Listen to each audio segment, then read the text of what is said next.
All the prisoners in this prison are not allowed to wear shoes, while the prison guards are all equipped with insulated gear because the floor is connected to a high voltage power supply.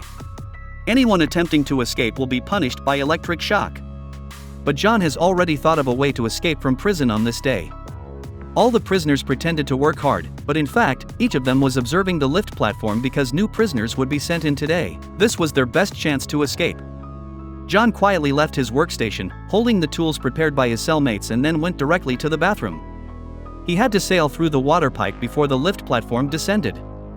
However, the cutting speed was too slow and time was running out. He took out the tools and forcefully pried the water pipe. Fortunately, the water pipe was successfully pried open in the end. Then he quickly returned to his workstation.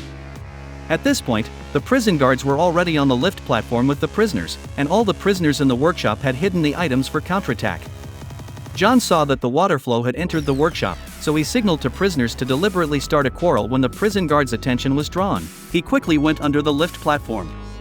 Then he directly used the tools to stop the lift platform. Looking at the panicked prison guards, everyone immediately threw the tools or parts in their hands vigorously at the prison guards. Although many prisoners were knocked down quickly, there were only 2 prison guards who simply couldn't suppress so many prisoners.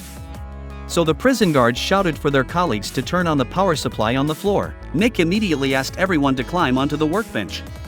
However, after the prison guards turned on the power supply, the accumulated water on the ground caused a short circuit and the electric shock system instantly broke down. Seeing that this method really worked, everyone was no longer afraid and all rushed out of the workshop. John and Nick came to the prison's control center and they opened all the prison gates. Everyone rushed to the prison's exit. However, when they reached the exit, they discovered that this was a prison on the sea. Nevertheless, some people jumped down without hesitation, and others followed suit and jumped into the sea. John urged Nick to hurry up and leave with him, but he didn't know that Nick couldn't swim before. John could hear clearly what Nick said. He was pulled down by others. However, in the end, only a few people managed to escape safely from here.